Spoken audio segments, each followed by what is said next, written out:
Assalomu alaykum hurmatli kuzatuvchilar. Toshloq tuman adliya bo'limi tomonidan 2025-yil davomida belgilangan faoliyatning ustuvor yo'nalishlari ijrosi yuzasidan quyidagi ishlar amalga oshirildi. Jumladan, 2025-yil davomida tuman adliya bo'limiga tuman hokimligi va xalq deputatlari kengashining 7 ta normativ tusdagi qaror loyihalari kelib tushgan bo'lib, shundan 6 tasi huquqiy ekspertizadan o'tkazilib, ijobiy xulosa berilishi ta'minlandi. Bitta qaror loyihasi amaldagi qonun hujjatlariga zid ravishda ishlab chiqilganligi sababli rad etildi.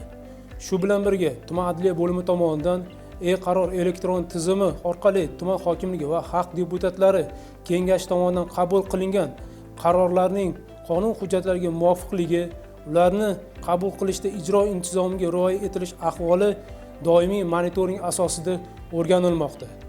Jumladan, Vazirlar Mahkamasining 2021-yil 22-iyundagi 390-son qarori bilan mahalliy davlat hokimiyati organlarining qarorlari va farmoyishlarini e-qaror elektron tizimi orqali ishlab chiqish, kelishish, qabul qilish, ro'yxatga olish va e'lon qilish tartibi to'g'risidagi nizom talablariga zid ravishda ijro hokimiyati va vakillik organlari tarkibiy bo'linmalari tomonidan e-qaror elektron tizimi orqali kelib tushgan hujjat loyihalarining nizom talablariga zid ravishda ijro hokimiyati va vakillik organlari tarkibiy bo'linmalari tomonidan e-qaror elektron tizimi orqali kelib tushgan hujjat loyihalarini nizomda belgilangan muddatlardan kechiktirib kelishi va tasdiqlanishi 58 ta holatda yo'l qo'yilib, ijro intizomi talablariga rioya etilmaganligi aniqlandi.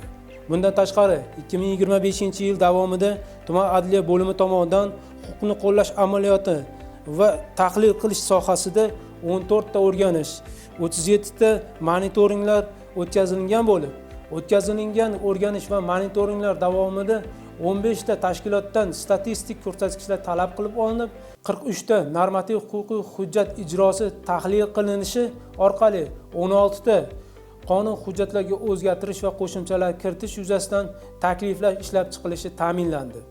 2025-yil davomida Toshloq tuman adliya bo'limiga jami 231 ta murojaatlar kelib tushgan bo'lib, shundan 118 tasi bevosita idorada, 110 tasi o'tkazilgan sayyor qabullar davomida, 3 tasi adliya boshqarmasidan hal etish uchun kelib tushgan.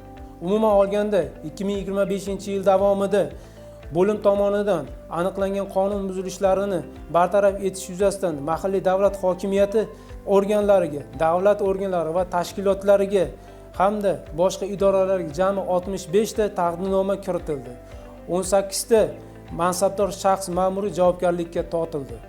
Tuman adliya bo'limi tomonidan kiritilgan taqdimnomalar asosida 12 ta mas'ul va mansabdor shaxslar intizomiy javobgarlikka tortildi.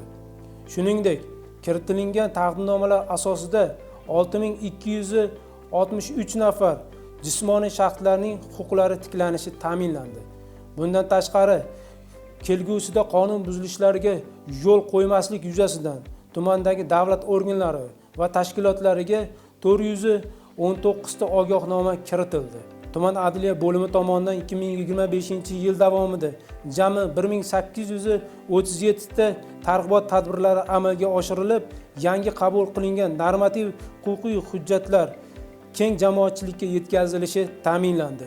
Qonun hujjatlarini yetkazish hamda respublika, viloyat, tuman, mahalla prinsipi bo'yicha huquqiy targ'ibot ishlarini to'g'ri tashkil etish maqsadida huquqiy targ'ibotning innovatsion usullaridan keng foydalanishni, shu jumladan web texnologiyalarini qo'llashni kengaytirishni ta'minlash bo'yicha Telegram va Facebook ijtimoiy tarmoqlarida Toshloq tuman adliya bo'limi sahifalari va guruhlari tashkil etildi.